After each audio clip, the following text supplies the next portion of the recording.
एक गांव में दो गरीब ब्राह्मण रहते थे। वे भिक्षा मांगकर अपना गुजारा करते थे। जिस दिन उन्हें भिक्षा में कुछ नहीं मिलता तब उन्हें भूखा सोना पड़ता था। बेचारे जैसे तैसे अपना गुजारा कर रहे थे। भैया, मुझे बहुत भूख लगी है। देखो, पहले भिक्षा मिल जाए फिर कुछ खा लेना। भैया, हम 4 घरों में भिक्षा मांग चुके हैं, अभी तक अन्न का एक दाना नहीं मिला। राजेश्वर, इस वर्ष वर्षा समय पर ना होने से कई किसानों की फसलें बर्बाद हो गई हैं। इससे हमें क्या लेना देना? हम ब्राह्मण हैं, किसान थोड़े हैं। अरे मेरे भोले भाई, तुम गणित समझे नहीं। वर्षा से फसलें तबाह हुई, फसलें तबाह होने से महंगाई बहुत बढ़ गई है, इसलिए लोगों ने दान करना कम कर दिया है। तो भैया, अब हम क्या करें? एक और घर में भिक्षा मांगते हैं, और क्या। हे भगवान, उस घर से हमें खाली हाथ न लौटाना। उस घर में चलते हैं। भिक्षाम देहि, भिक्षाम देहि। मेरे पास अभी यही है, कृपया इसे ग्रहण करें। भगवान आपका भला करे। दोनों वहां से चले जाते हैं। भैया, यहाँ से तो केवल इतने से चने मिले हैं, अब क्या करें? यहाँ से चलते हैं, और क्या किया जा सकता है।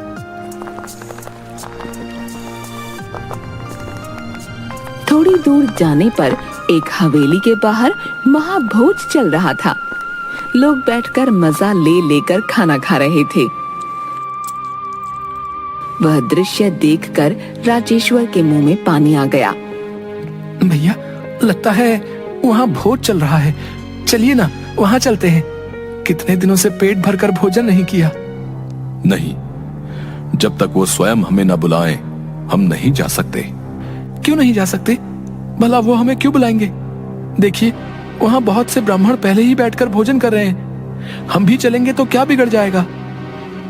राजेश्वर, तुम भूल रहे हो, यह आचरण ब्राह्मण धर्म के विरुद्ध है। याद रखो, पिताजी ने सिखाया है कि ब्राह्मण को एक दिन में केवल 5 घरों में ही भिक्षा मांगनी चाहिए, और जितना भी मिले उसी में संतुष्ट होना चाहिए। हम एक दिन के लिए धर्म की बात ना करें तो क्या हो जाएगा? चलो यहाँ से। दोनों वहां से चले गए। थोड़ी दूर जाकर, भैया, बहुत भूख लगी है, अब और नहीं चला जाता। पेट में मरोड़ पड़ने लगी है। हमें पहले घर से रोटियां मिली हैं, तुम वो खा लो। राजेश्वर थैले में से कागज में लिपटी रोटियां निकालता है। वो खाने के लिए निवाला तोड़ने लगा, तभी अचानक एक बूढ़ी औरत आई। बेटा, 2 दिन से कुछ नहीं खाया है। माँ, हम गरीब ब्राह्मण हैं, हमारे पास रुपए नहीं है। कुछ खाने को है तो दे दो, भगवान तुम्हारा भला करेगा। दीपेश्वर ने राजेश्वर को देखा। राजेश्वर रोटी देखने लगा।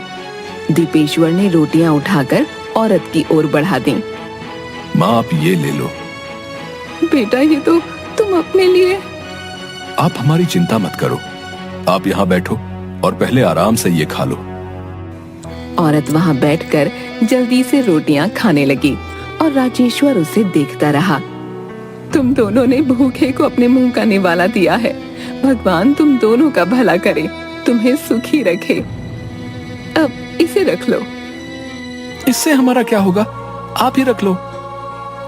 नहीं बेटा, ऐसा नहीं कहते। ये मेरा आशीर्वाद है, और आशीर्वाद कम या ज्यादा नहीं होता, वो मन से निकलता है। ये सदा तुम दोनों के साथ रहेगा। ले लो इसे, ले लो। दीपेश्वर ने दोनों हाथों से वह नोट लेकर माथे पर लगा लिया। फिर बूढ़ी औरत आगे बढ़ गई। भैया, आज भिक्षा में कुछ और नहीं मिला, हमारे पास केवल वो रोटियां ही थी, वो भी आपने माँ को दे दी।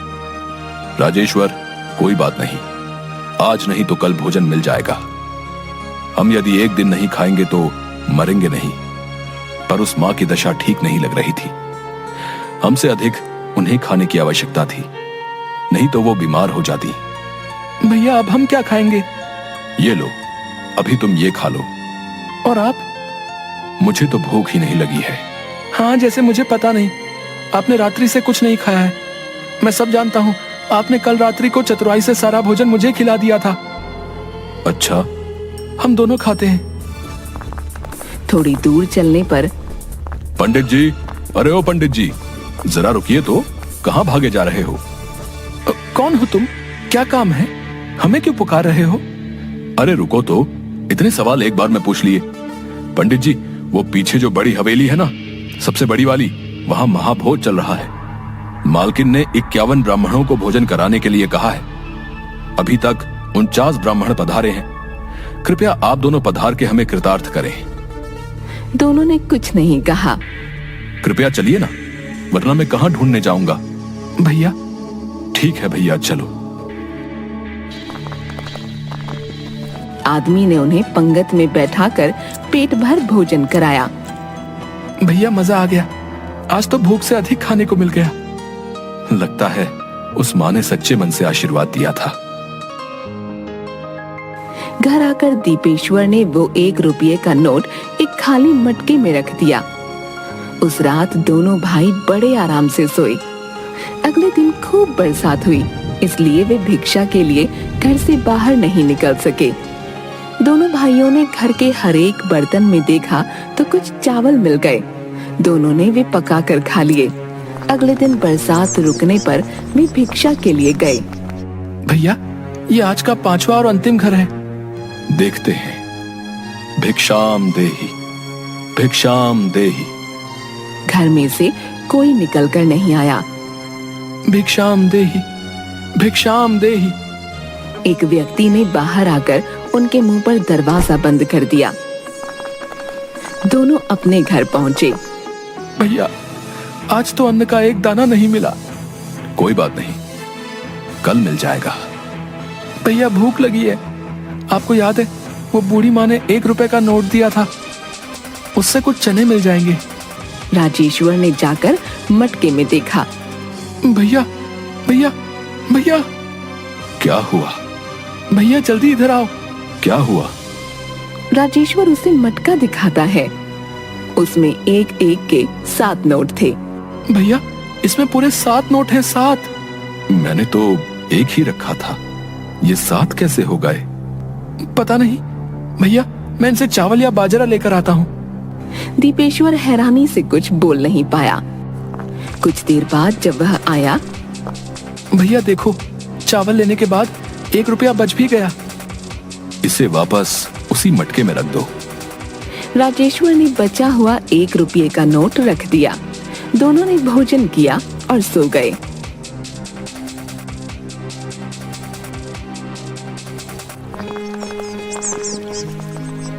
अगले दिन शाम को राजेश्वर ने फिर से मटका देखा। उसमें केवल 1 ही रुपया था। भैया, मुझे लगा था कि ये नोट चमत्कारी होगा, पर आज तो ये 1 ही पड़ा है। ज्यादा लालच अच्छा नहीं होता। आज हमें अच्छी भिक्षा मिली है, इसे छोड़ो, चलकर भोजन कर लो। अगले दिन वे फिर भिक्षा के लिए निकले। भिक्षाम देहि, भिक्षाम देहि,